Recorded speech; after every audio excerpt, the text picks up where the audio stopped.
Speaking of reliability, a podcast with good friends talking with you about reliability engineering topics.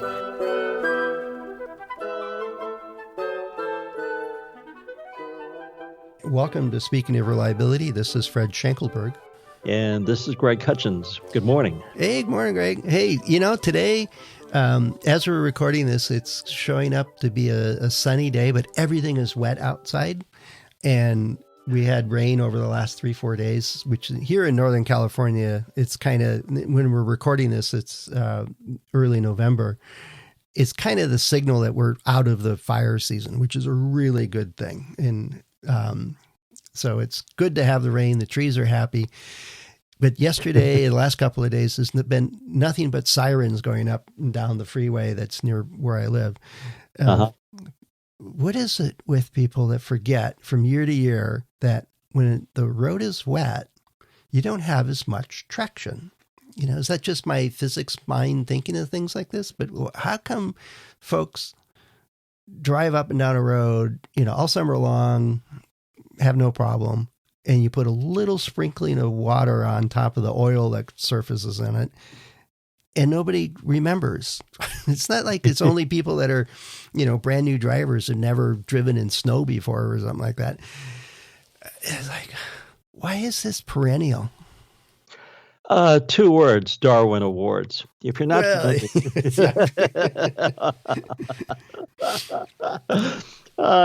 if a listener is ever interested, just simply Google Darwin Awards, and they're basically prizes given to the most, what do you want to call it? Well, the part of our population that calls themselves from the herd, basically.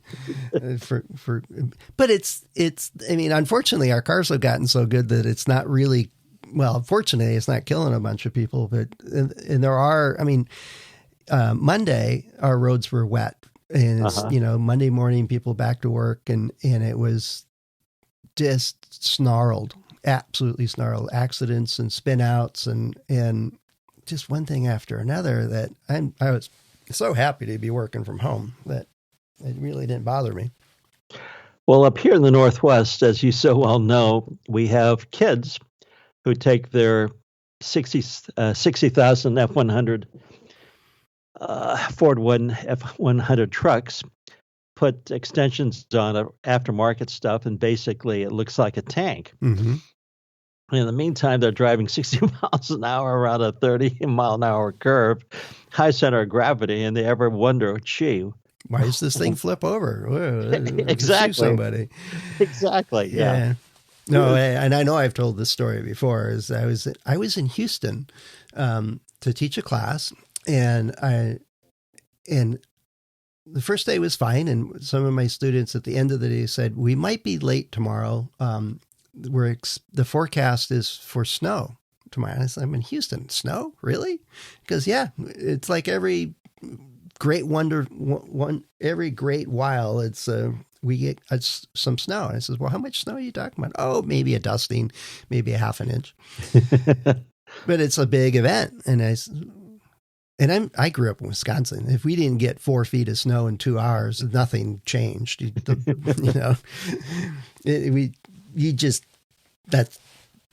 If you shut down every time you got half an inch of snow, then it'd be a problem because it was 9 months of the year we had that. But anyway, Houston, it's a rare event. And so I wake up in the morning and I'm looking out the window and it's still dark outside and it's a little bit of light snow coming down. The road is covered, it's just dusted with snow. It's beautiful scenery. Mm-hmm, mm-hmm. And there's 2 pickup trucks, maybe those Ford 150 type things, but 2 pickup trucks. And it's a 4-lane road, 2 lanes in both directions. And they're both driving towards each other. They're driving, on opposite sides of the road, and they're just heading down the road. And then both of them simultaneously, like it was choreographed in a movie, spun out, and they broadsided each other in the middle of the road. And there was no other traffic on the road whatsoever. And they had 2 lanes to maintain their speed and just keep doing what they're doing. But both of them reacted nearly simultaneously and did exactly the wrong thing. So their trucks were sliding sideways into each other. I was like, okay, I can understand now why these guys are going to be late. This class might not start on time. And they closed a bunch of the roads. They closed the overpasses because they iced up really fast. They did all, and it was noon before anybody, and it was only, I went downstairs. It was less than an eighth inch of snow. I was like, So what's going on with people? Is it behavior? Is it decision making? Is it instinctive? Is it machoism? What's going on? well, it's not, and I only bring up this phenomena because it's happening, as we're getting ready to record this thing. But you see it all the time. Is as we change technologies in our production facilities, or as we change capabilities of our equipment, or as we're in a product line and we decide we're going to move into a new market. I got involved with one group that was, it works great in Japan, and it was a construction related piece of equipment. And Japan has very different rules about handling electricity and fuels and, how their houses are built and what kind of materials they use and everything else. And their environment is different. They don't tend to have great big roaring thunderstorms with lots and lots of lightning tornadoes ripping through their countryside. And the thought was, well, it works great in Japan. This would be a great boon for our construction environment. Let's put it in here. And then they just failed miserably and burned down a bunch of houses. And why didn't you consider that you're moving to a completely different environment? How did you miss that? But I see it all the time. Well, we're going to launch in Europe, but then why is it not working in the U.S. and all over the place, wherever we go in the world? It's like, how come we're getting all this fungus growing on our parts when we move them into the Amazon? Well, is that human behavior? Is that bias? Do you think we're missing stuff? What's going on? Well, I think it ties into all the hurdles with change management, right? If you want to implement a change in a production line or in a company or just in somebody's daily routine, there's inherently resistance to that. And some of that is explained by survivor instinct. I like it the way it is. I know it this way. I understand the ins and outs. I know how this works. I've been driving this road for 6 months, and this is the way I do it. But we end up with this blind spot to step back and say, well, this is a changed set of conditions. How does that require a change in my behavior? Changing behavior is very difficult to do at any level. But when it's one day to the next, after, say, 6 months of driving on dry roads, and then now it's wet, I don't know, maybe I've spun out one too many times and snow. But it's my reliability engineering hat is part of creating a system that works, and creating like a just getting to work. If you're driving to work, is you have to be cognizant of the environment. And if it's changed, if the conditions have changed, you need to change your behavior and adjust to it. And that phenomena is got so many barriers to it just built into people. Is like, I don't like change. I'm not even going to look for changes in conditions. Then I don't have to respond to it. People get upset when their parking spot's taken and it's not assigned parking, or kids, I had a teacher one time said, I want you to sit here. And I says, well, that's Sarah's seat. And he said, yeah, I know. Let's see what happens.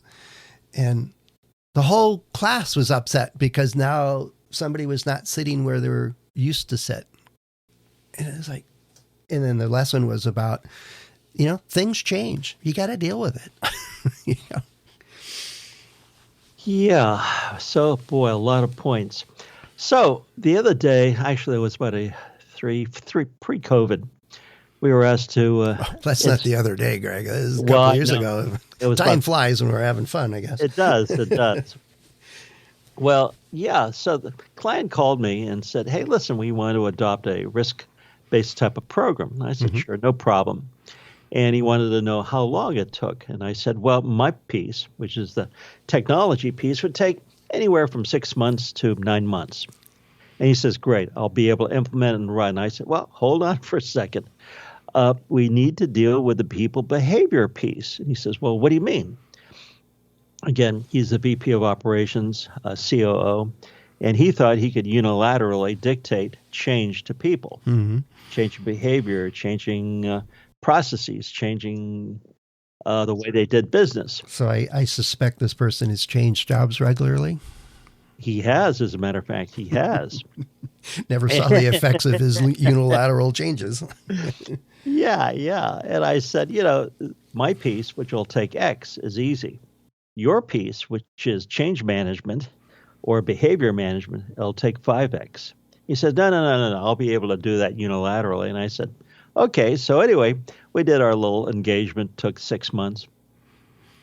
They're still working on the change piece after 3, 4 years. Oh, yeah. Yeah, yeah, yeah. No, I don't doubt it at all. But I think it's part of it is that we like it the way it is. I was listening to a Seth Godin podcast the other day, and it was like we like it the regular way, right? Yet our culture is always changing. I mean, we have cars that we couldn't have imagined back in the 60s, kinds of technology and tools and equipment it's in it, and phones. When the, phones first showed up, it was expensive and exotic, and only the people that, I remember back when it was only doctors had pagers. And that was a symbol that they were important, and they had to be on call, and they were, had to stay in touch and all that other stuff. Now we're giving 6-year-olds cell phones to go to kindergarten with. But that's now the regular way, is that you have a cell phone. You just, I remember Diane was talking, my wife was dealing with some a company, a vendor, and they assumed that the phone number they gave her was her cell phone. And it says, well, we'll text you the directions. Well, that's not going to happen on my landline. And they're like, what's that?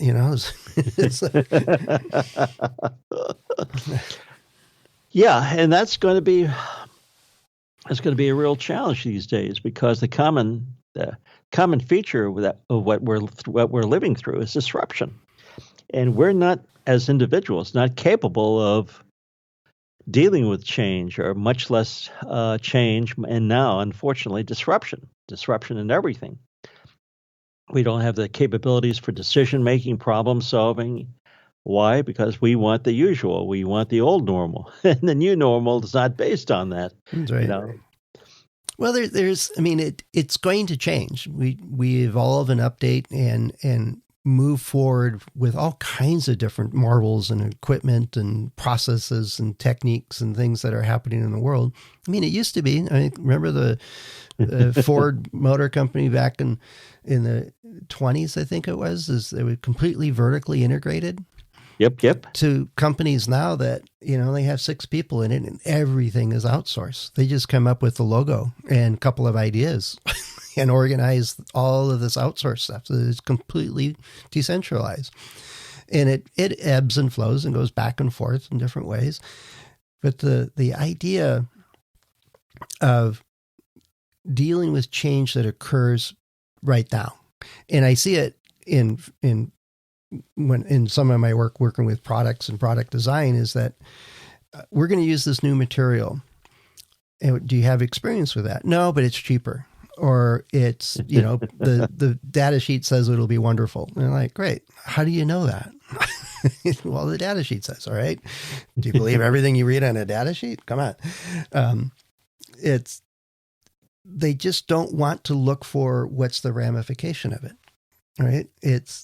It might meet one criteria for their problem they're trying to solve, but this is bare metal and you're putting it in a salty environment on the coast. How have you considered putting a coating on it? Well, why would I want to do that? It's going to rust and fail. Oh, no, it'll be fine. And he show them this piece that's corroded to no end in like 30 seconds. And I'm like, okay, well, maybe we need to do something about that. But it's the recognition that something needs to be reassessed, I think, is a difficult skill to teach people and to train people to be aware of. And I have had the advantage of seeing so many things fail and looking for what was the underlying causes of it. And it's usually somebody not anticipating the impact of a change. It's much, much easier to go, oh, it'll be okay. Or it'll be just fine. It'll behave just like it always does. Well, no. So putting it back into another framework, not anticipating the change is really risk-based problem solving. Anyway, I just thought I would throw in that yeah, but it's not anticipating it is not problem solving, is you just ignoring the problem. And it's unconscious in so many cases. You know, the folks that are driving down the local road, and it's not an interstate, it's not flat and straight and goes forever. It goes up over a mountain. Well, here in California, it's 2,000 feet. So it's along the coast, but it's windy, right? And there's sections of the road that pick up a lot of debris of the runoff from the hill, or it's, hydroplaning is pretty common. And then there's others where it's just the oil comes up. And if you're going a little too fast for those conditions, you're going to have problems. You're going to lose control of that vehicle. And yeah, the speed limit says 55 miles an hour, but the rule is, if you actually paid attention in driver's training, is that that's the maximum recommended, and you must adjust for conditions. And if you spin out, you're guilty of not adjusting for conditions, right? And but it's the same when I'm designing a product or I'm moving to a new market or whatever. It'll be fine. I don't want to comprehend that something's changed that I need to deal with. And it's a part of that change management, part of these other things tie into it. Well, and you bring up a good point. Almost probably all work these days is some form of change management, behavioral change. I think the easy part is always going to be the technology. The people part, especially these days, is much, much, much more difficult. And in the old days, I would poo-poo the OD, organizational development folks who would come in and deal with change. Mm-hmm. They were never engineers. They were never problem solvers. At least that was my perception. Now I think change management is probably the most difficult piece of management, or doing almost anything, is getting people to adopt new behaviors. Really hard. Yeah. And by the way, I'm not good at it.